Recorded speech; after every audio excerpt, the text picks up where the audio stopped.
கர்த்தர் உங்களை ஆசீர்வதிக்க போகிறார். கர்த்தர் உங்களை ஆசீர்வதிக்க போகிறார். உங்கள் வாழ்க்கையின் எல்லையை கர்த்தர் பெரிதாக்க போகிறார். நீங்கள் முடியாது ஆகாது என்று சொன்ன பல காரியத்தை கர்த்தர் உங்கள் வாழ்க்கையில செய்து முடிப்பார். தேவனாகிய கர்த்தர் முன்குறி சென்றார்.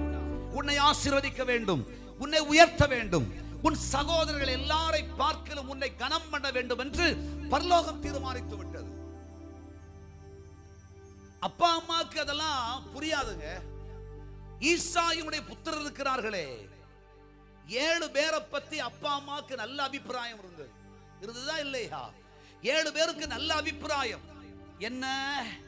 7 பேரும் யுத்த சன்னத்தர்கள், யுத்த தடவாளங்களை பிடித்துக் கொண்டு யுத்தம் செய்வதற்கு சாமர்த்தியசாலிகள்.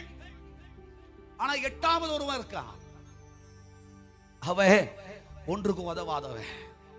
அவன் ஆட மேய்ச்சிக்கிட்டு, அவன் அப்படியே உட்கார்ந்துகிட்டு, அப்படியே பாடிக்கிட்டு, காலத்தை ஓட்டிக்கிட்டு, சாப்பிட்டுக்கிட்டு, அப்படியே ஊரை சுத்திக்கிட்டு வந்துகிட்டு போனோம். அவர் சின்ன பையன் அப்படின்ற ஒரு சிந்தை. அதனால சாமுவேல் தீர்க்கதரிசி வர்ற நேரத்தில், நல்ல சாப்பாடெல்லாம் வச்சிருக்கிற நேரத்தில் அந்த சிறுவனை அழைக்க மாட்டார்கள், அவனை ஏற்றுக்கொள்ள மாட்டார்கள்.